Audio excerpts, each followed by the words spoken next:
video game exclusivity. It's a touchy subject in the industry, but is it really all that bad? Let's talk about it.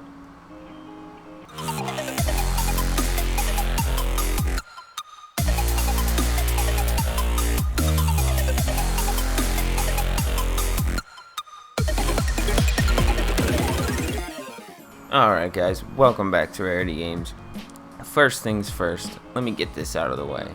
I'm not one to pick sides. I'm not an Xbox person, I'm not a PS4 person, I'm not even a PC Master Race kind of guy. I am all for everything in the gaming industry. Just wanted to put that out there before talking about this subject. When it comes to video game exclusivity, a lot of people have a lot of issues with it, unless of course you're on the console that's getting the exclusive content. And of course, a lot of fingers can be pointed at Sony in this regard, especially as of recently. And in the last generation, it leaned a lot towards Xbox 360. And then you see a lot of new popular things like Epic Games coming out and doing this a lot. With the hot games that are coming out, they want exclusive rights on PC. Now first I want to talk about why this happens at all. So, the reason this happens, well, multiple reasons it happens. Number one, of course, marketing. We all get that. If your game has something that other games don't, then of course you're gonna assume that they're gonna buy it on your console or your platform if your version of the same game has something. Obviously, in recent memory, which made me think about this subject, is Spider-Man coming to the Avengers. Of course, if you own an Xbox, a PC, and a PS4, you're most likely like Spider-Man, and you're probably gonna want to play as him in the game. So, well, now that just made the choice for you where you're gonna buy it. And that's where a lot of people's problems lie. A lot of people's friends have Xbox and they're gonna play the game with them, and then they end up switching because of this. Now, I understand all those arguments. I understand all those claims. It's definitely an issue up front. It's something that a lot of people hate to have to deal with, especially when they can't afford to buy every console, and it goes back and forth. Which console has this and which console has that? You can barely keep up with it sometimes. But I wanted to shed some light on the reasons why this is a good thing for a lot of companies. Now, look, for the consumer, I'm not going to sit here and argue that it's the best thing ever for the consumer. Sure, you can argue for PS4 users. I mean, they got Final Fantasy VII before anyone else. They got the Spec Ops mode in Modern Warfare before anyone else. I'm sure I can name others. I'm sure you can too. But let's talk about the good side of this a little bit. We all get the bad side, and I'm not here to trash on anything. That's not what this channel's about. So, I've been looking into this a little bit, and I've noticed in the past, Epic Games has a huge trend of helping out smaller or new gaming companies. They throw money at them and help them build a better game. And of course, they want something in return. Of course, they want exclusive rights, whether it be for a year or two, which is most things. Perfect example, Journey to the Savage Planet, game I've been playing recently over here on the channel, is exclusive to Epic Games on PC. But it's also on Game Pass, but not on PC, it's only on Xbox. And now there's a couple reasons for this. So, Microsoft helped support this game a little bit. They threw some money at it. That's how they got it on Game Pass. Epic Games threw some money at it. That's why they got it exclusive for the first year on Epic Games Launcher. Now this is, yes, it gets really weird and it gets really odd for the consumer, especially your average consumer. Half the time, people don't even know where to get the game, how to get the game, if they can get the game cheaper, if they can get it on Game Pass, if they can get it on PlayStation Now, whatever. Oh my god, there's so much confusion. But you gotta think, the company that made Journey to the Savage Planet is a newer company. They're just starting up based off of other they came from other teams and other development companies. So they decided to get together and make their own game, and they needed some help. So why not go to the big publishers and ask for a little funding? And this is where it becomes a great thing for the industry.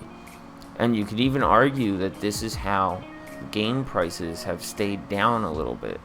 Like, there's definitely many arguments to go with the whole game price thing, and we see that it may be going up slightly, but that's also kind of greedy companies like Take-Two, 2K Games, it's a little, that's a whole nother argument and a whole nother video for a whole nother time, my friends.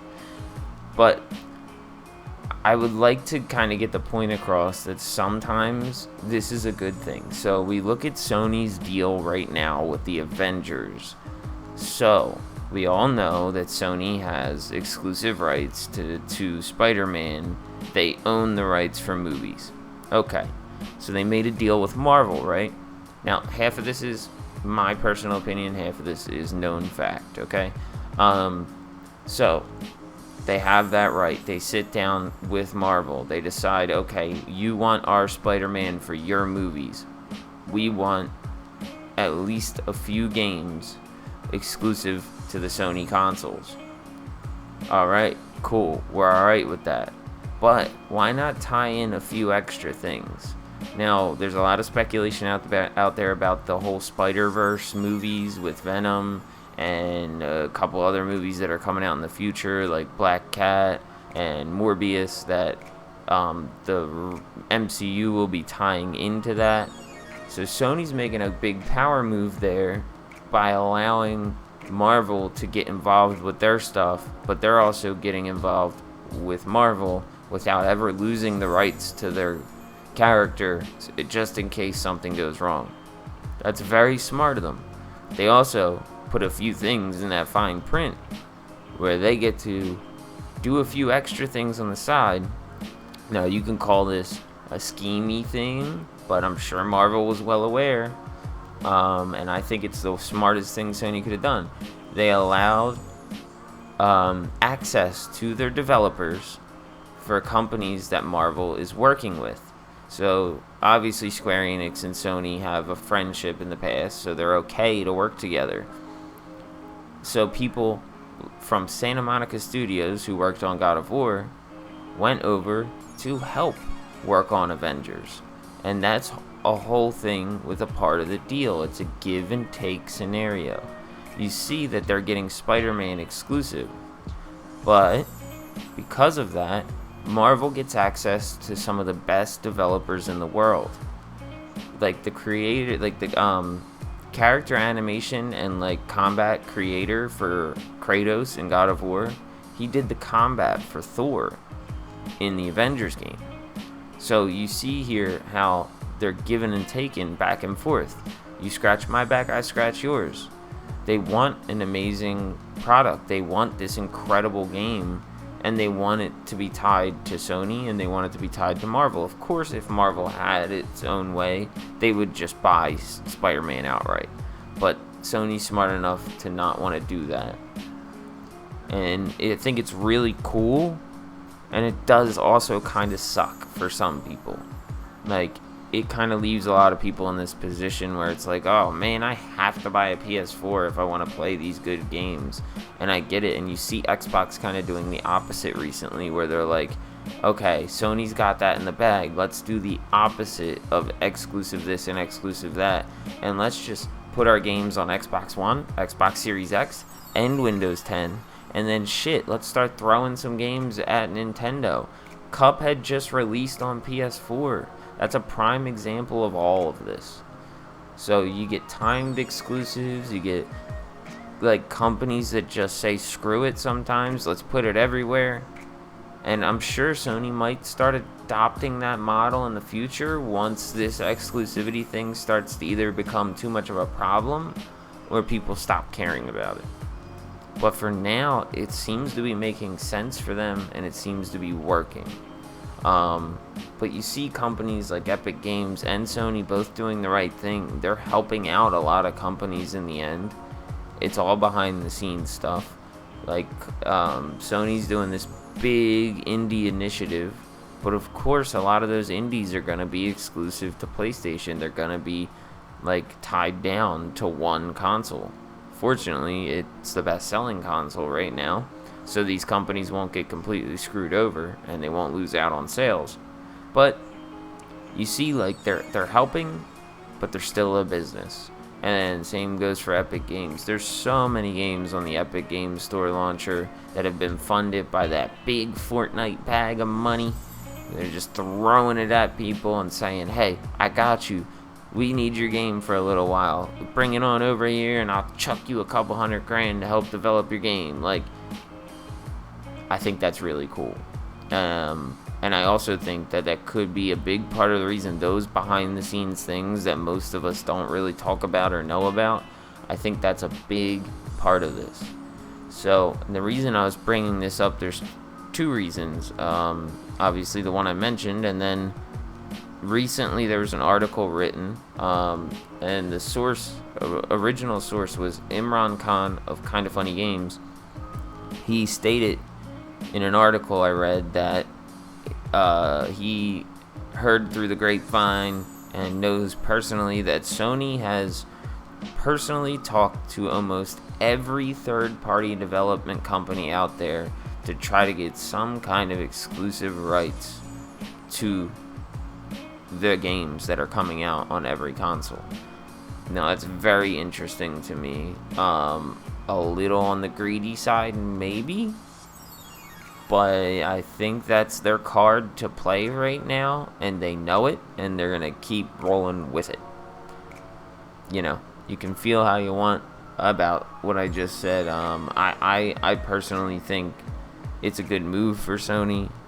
It's a good move for a lot of these third-party developers who need the extra funds, because from what was stated in the article, they're throwing so much money at these developers for exclusive rights to, like, content, like, you know, whether it's a timed exclusive like the whole Spec Ops mode thing, or a full game timed exclusive like Final Fantasy VII Remake. They're throwing so much money at these developers that Xbox didn't even want to make a counter offer. That's insane. Xbox stepped away from a lot of these deals and didn't even try to offer money. And you see how much money Xbox has been throwing all over the place lately. So, I mean, they pay for everything. They're doing this Game Pass stuff. They're throwing money at development teams to get them on Game Pass. It's all over the industry right now. And it's how a lot of these newer companies have been making amazing games with like 12 people. Like, you got a company like Skater XL, like they got funds from different companies and they made it work, and like they're in this crazy position where they can release game on console and it's a small team. Like, there's a lot of these things out there that I think is really cool, and it's helping our industry thrive in a lot of ways. There's a lot of bad sides for it for the consumers, but then you also got to think, would we have these amazing games if it wasn't for some of these exclusive deals? Maybe not. Maybe not. Something to think about, guys. I needed to talk about this subject. It's always been a hot topic, and I didn't want to come down on anyone. I didn't want to hype anything up too much, but I hope I gave a good breakdown of it. It's definitely something interesting that's going on in our industry. I kind of love it, and it's kind of frustrating at the same time.